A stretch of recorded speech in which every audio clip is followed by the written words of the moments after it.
Hey, what's up, guys? It is MetaGamesGX here, and we are going to do a overview of Supreme Darkness. Is it going to be worth investing in this set and getting cards from it? Do you need these cards to upgrade your sets? And we're going to go over the best cards in the set so you guys know what you're getting into with the newest Yu-Gi-Oh set. If you want to see more videos like this, please leave a like down below, and let's get right into it. Check out my website down below for merch and other great things.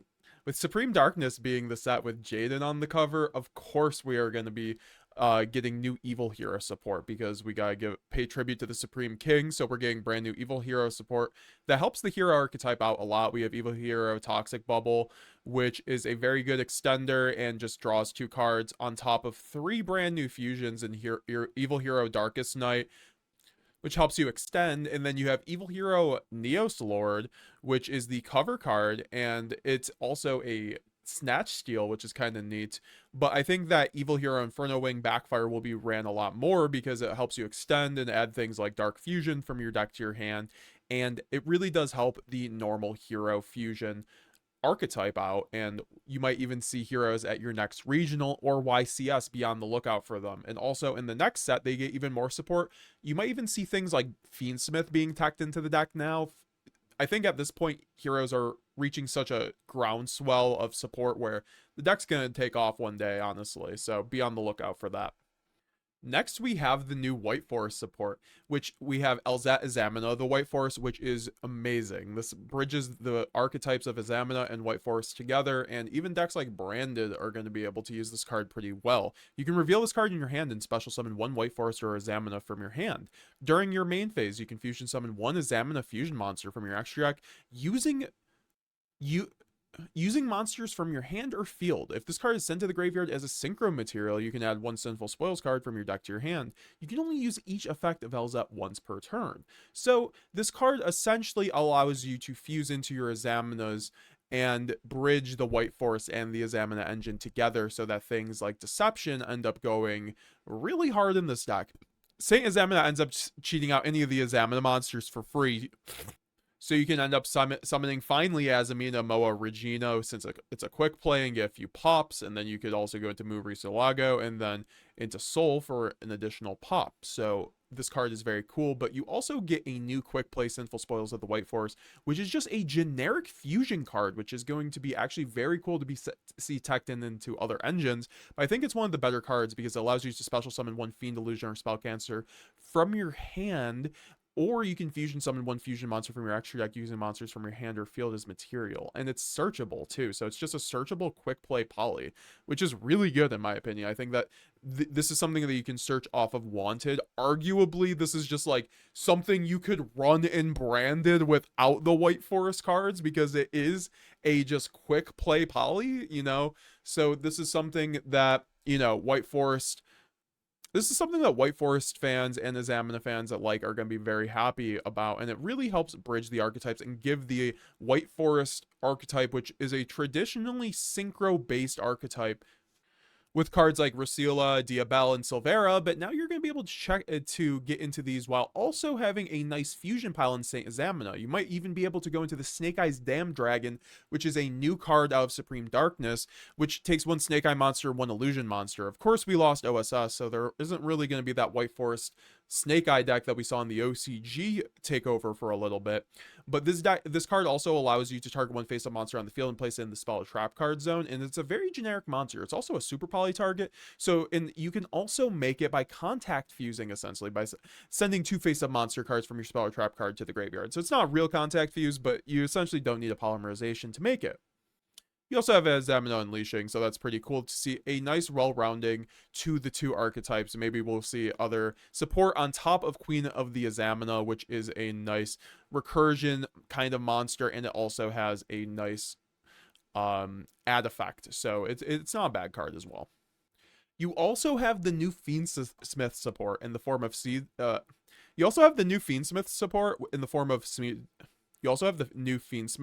in the form of Fiendsmith's Kyrie, and this card basically allows your Light Fiend monsters not to be destroyed by battle, which helps the new fusion, right, that we'll get into after this. And then also you can banish it from your graveyard and fusion summon basically a Fiendsmith monster. So I don't think this card will be really used, but maybe in Pure it will be used because of the new Fiendsmith's Rex Tremende. This monster is a beast. It's 3,000, 3,600 defense with wild art. I love it.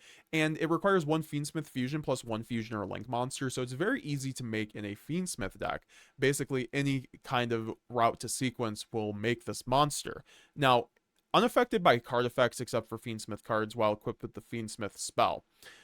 Equip spell. So it's unaffected by card effects when it's equipped with a Fiendsmith equip spell. So if you have a Requiem attached or a sequence, it's basically a towers, and it's already at 3,000, and then you get all the attack from the other thing. So now Fiendsmith has a complete towers, which is crazy to me.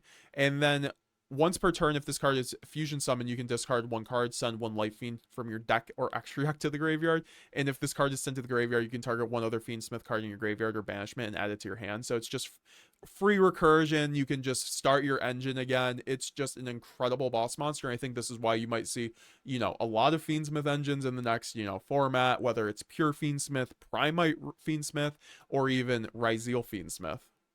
Speaking of Primite, we have Primite Dragon Ether Barrel coming out, which basically puts together the whole archetype and is going to pave the way for Blue Eyes to become one of the best archetypes in the coming future. Now, this card's going to be a secret rare in the new set, so it's going to be expensive over time, but if this card is normal summon, you can set one Primite spell or trap card from your deck, and that means you can get into and you're only going to want to set Primite Lordly Load here, which allows you to basically get out 2 free bodies and go full combo. Now, it's only on normal summon, so you might not think it's that insane, but you contribute this card and send one normal monster from your deck to your graveyard, which isn't terrible. And during the standby phase, if you have a normal monster in field graveyard, you can add this card from your graveyard to your hand. So it's really nice recursion too. So it's just like, it really does pay for itself and hold its own weight. And it really puts the whole archetype together, giving itself a nice ROTA, which is basically just a solemn judgment for the deck, but it's a counter trap. So it's interesting because it comes back too. Next, you have Crystron, which is an archetype from like basically 2016 that I remember being like a really rogue, and now it has extraordinarily good support since ever since Halka-Fibrax got banned. Obviously, that deck can't really do anything anymore, but they give them a new Halka-Fibrax in the form of Crystron Tristalos, which says when your opponent activates a card or effect, quick effect, you can special summon one Crystron from your deck. So essentially, you can't interact with this deck when it's going first because they establish Tristalos and then just combo. And if you hand trap them, you basically dodge the imperm, and then you just get a body for free. And that is not once per turn, by the way. So never mind, that is once per turn. However, this really revolutionizes the deck. That's all the support the deck even got, I'm pretty sure, in this set. And it's making the whole archetype be a top tier competitor. So just know what this deck does. It also plays through multiple different hand traps. So you need things like Mulcharmy and stuff like that to really have a chance against this deck, or like Nibiru. Other old archetypes that are getting support are Gladiator Beast. We have Gladiator Beast in the form of Test Bear getting brand new support that actually really helps the deck. You also have a new field spell in the form of a new Colosseum. You also have a new link in the new Gladiator Beast Darius, which allows you to basically extend in the form of a link 2, which is always very good. And then you have a new badass fusion that requires 5 Glad Beasts. And this monster, if your opponent activates our monster effect, you can special summon one Glad Beast from your deck or special summon one Glad Beast from your extra deck, ignoring its summoning conditions. So obviously you can just get into a free Heraklinos, which is an Omni Negate. So it's very cool to see Gladiator Beast, you know, which is one of the most storied decks of all time. It has so many tops from back in the day and was just a fan favorite deck from a lot of old Yu-Gi-Oh heads, get new support in the form of actually some pretty good stuff in the form of Test Bear, which says if you special summon Test Bear, you contribute this card, then shuffle one Glad Beast from your hand or face up on the field, and then special summon 2 from your deck. So this is basically like everything Glads I've ever wanted. Like, show this to a Edison Glad Beast player and they will shit their pants. And then you have the new Mermail support in the form of Bistrite the Atlantean Spirit, which is a rank 7 that gives all your water monsters attack and defense, but that's not the best part. If it's Xyz summon, you can target one level 7 or lower fish, basically any kind of monster in your Mermail deck, and special summon it. You can detach one card you can detach one material from this card and set one Abyss Trap from your deck as well. So you can end up running a nice draw 2 trap, which which allows you to set Abyss Team, which allows you to draw a few cards, which is really cool. It gives Mermail really nice draw power, so it allows you to draw into your hand traps on your opponent's turn, even if you got hand trap for that instance. It's a really good piece of support, but you also, more importantly, get the new Poseidra, the Storm. You get the new Poseidra, the Storming Atlantean. Your opponent cannot target this card for attacks, and basically, you can send one other water monster from your hand or face-up field to the graveyard, and you can special summon this card from your hand. If this card is normal or special summon, you can send one Atlantean or Mermail monster from your deck to your graveyard, then target one card your opponent controls and return it to the hand. So it's a one-card starter going second, obviously, if you just discard a card. So this is like it's basically a Neptibus in the form of a board breaker, which is insane for this deck. I could actually see them maining 3 of this card, honestly, because the deck doesn't have a great time going second. So if you have 3 in-engine, board breakers, it's a huge body. It's a level 7. You don't have to run Megalo anymore, and it board breaks, and it extends your deck. Like, it starts your whole engine up. It's very good. I think that this will actually make Mermail, on top of having cards like Totally Awesome be legal, I think it will be really good and a force to be reckoned with. Other little archetypes like Matriactor is getting new support. They're also getting new support in Alliance Insight, so I'd keep your eye on it if you're interested in Matriactor, with Dragon Ruler support on the horizon. I do think that this is something that you can consider. Also, you have the Mulcharmy Meowless, which is the new Mulcharmy, and this allows you to draw basically every time your opponent special summons a monster from the graveyard or banishment. So it's very good against decks like Malice, which is very good. Like, you're going to want this against Malice at the YCS, so definitely consider picking these up. I think that Malice basically can't do anything under this, and it also still gives you a few draws against most other decks, so I think this actually might be better than purrely in some instances. Speaking of Malice, we have Template Skipper. We don't get any direct Malice support, but this is basically Malice support. Now, if it's good, that's going to be another story, but it says basically you can special summon this card for your hand to a zone a Cyberse Link monster points to, and then you can, in the main phase, you can banish one Cyberse monster from your hand or graveyard. And if you do this, card can be treated as a link material with the same name as the banished monster if you used for a link summon this turn. Same name as the banished monster if you used for a link summon this turn. So basically, this allows you to extend your turn as well. So, and it's a nice little partial extender. I actually really like this card as a 1-card starter.